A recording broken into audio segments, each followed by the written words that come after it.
कौन बनेगा नेता। नगर निगम के चुनाव पास आने वाले थे। पूरे कानपुर शहर में टिकट को लेकर मारामारी शुरू थी, लेकिन सबसे ज्यादा चर्चा में वार्ड नंबर 40 की सीट थी।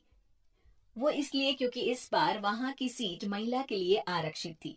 अब सवाल ये था कि चुनाव लड़ेगा कौन। इससे पहले ठाकुर साहब वहां से पार्षद थे और इस बार उन्होंने अपनी पत्नी सीमा ठाकुर को टिकट दिलवाई। और ठाकुर साहब की शान के कारण सीमा जी ने 20,000 वोटों से चुनाव जीत लिया। अरे बधाई हो सीमा भाभी।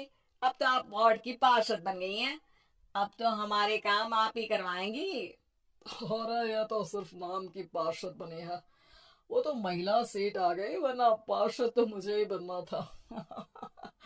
अब भले ही चेहरा इसका होगा, लेकिन पावर तो मेरी ही होगी। अरे वाह भाई साहब, क्या दिमाग लगाया है आपने भी। आइए आप लोग, खाना लगा दिया है सबके लिए। सीमा जी पार्षद बन चुकी थी, फिर भी उनकी एक ना चलती। सारे काम ठाकुर साहब खुद ही संभाल लेते और जहां जरूरत पड़ती वहां सीमा जी का अंगूठा लगवा लेते। सीमा जी ज्यादा पढ़ी लिखी भी नहीं थी। एक दिन ठाकुर साहब और सीमा एक प्रोग्राम में जाते हैं। अरे ठाकुर साहब, आप आ गए। ओहो, पार्षद मैडम भी आ गई है। स्वागत है आप दोनों का। लगता है हमारे पार्षद फंड का सही इस्तेमाल हो रहा है। चलिए अब उद्घाटन करते हैं। ये लीजिए ठाकुर साहब कैची, आप ही सबसे पहले प्रवेश कीजिए। सब लोग आगे निकल जाते हैं और सीमा जी पार्षद होने के बावजूद भी पीछे खड़ी रह जाती हैं। वो देखती हैं कि वेलकम बोर्ड पर उनका नाम है, लेकिन महिला होने के कारण कोई उनका सम्मान नहीं कर रहा। अगले दिन एक आदमी उनके घर आता है। अरे ठाकुर साहब नमस्कार। कल ना हम नोटिस किए कि हमारा घर तो अवैध है और नगर निगम वाले उसे तोड़ने आ रहे हैं। अरे कुछ कीजिए ना ठाकुर साहब। देखो भाई, मैं तो ज्यादा कुछ कर नहीं सकता, पर अगर तुम सबकी जेब गर्म कर दो तो कुछ हो सकता है। कुल मिलाकर 4 लाख लगेंगे। अरे 4 लाख ठाकुर साहब। अरे भाई, मैं अपने लिए नहीं मांग रहा हूँ। दरोगा है, इंजीनियर बाबू है, बड़े साहब है, सबको देना पड़ता है ना थोड़ा थोड़ा। बोलो है मंजूर? तभी वहां अचानक सीमा जी आ जाती हैं। अरे ये आप क्या कर रहे हैं? पहले इन्हीं लोगों से तो आपने वोट मांगे, अब इनसे ही पैसे ले रहे हो। अरे चुप रहो तुम।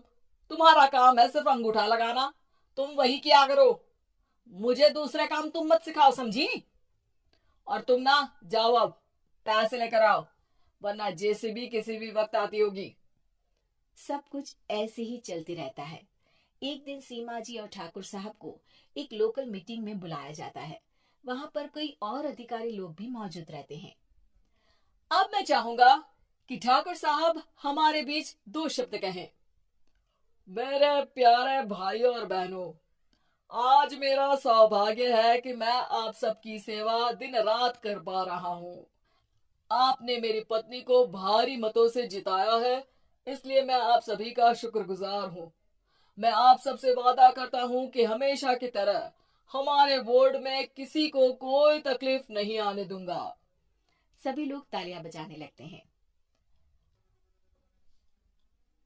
अब मैं माननीय पार्षद मैडम को स्टेज पे बुलाना चाहूंगा। अपने नाम को बुलाया सुनकर सीमा जी एकदम चौंक जाती हैं। उन्हें बिल्कुल उम्मीद नहीं थी कि इतनी बड़ी जगह उन्हें मंच पर बुलाया जाएगा। जैसे तैसे वो मंच पर चढ़ती हैं। ऊपर जाती ही सीमा जी को सारी पुरानी बातें याद आ जाती हैं कि किस तरह उनके पति उन्हें कभी भी आगे बढ़ने नहीं देते और उनके नाम से गलत काम करते हैं। वो बोलने लगती हैं। मैं आपके वार्ड की पार्षद सीमा हूँ। आप में से बहुत कम लोग ही मुझे जानते होंगे, क्योंकि इससे पहले मुझे कभी ऐसा मौका ही नहीं मिला।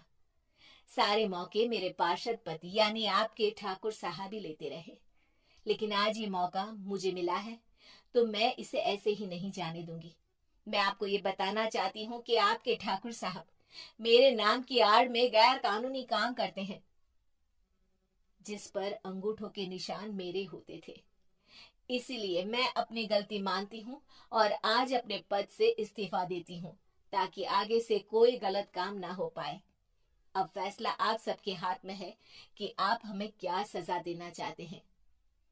सीमा जी की बातें सुनकर ठाकुर साहब के चेहरे का रंग उड़ जाता है और वो शर्म से मुंह नीचा करके वहां से चले जाते हैं और पद से इस्तीफा देकर ही सही सीमा जी अपने आप में आत्मविश्वास महसूस करती हैं।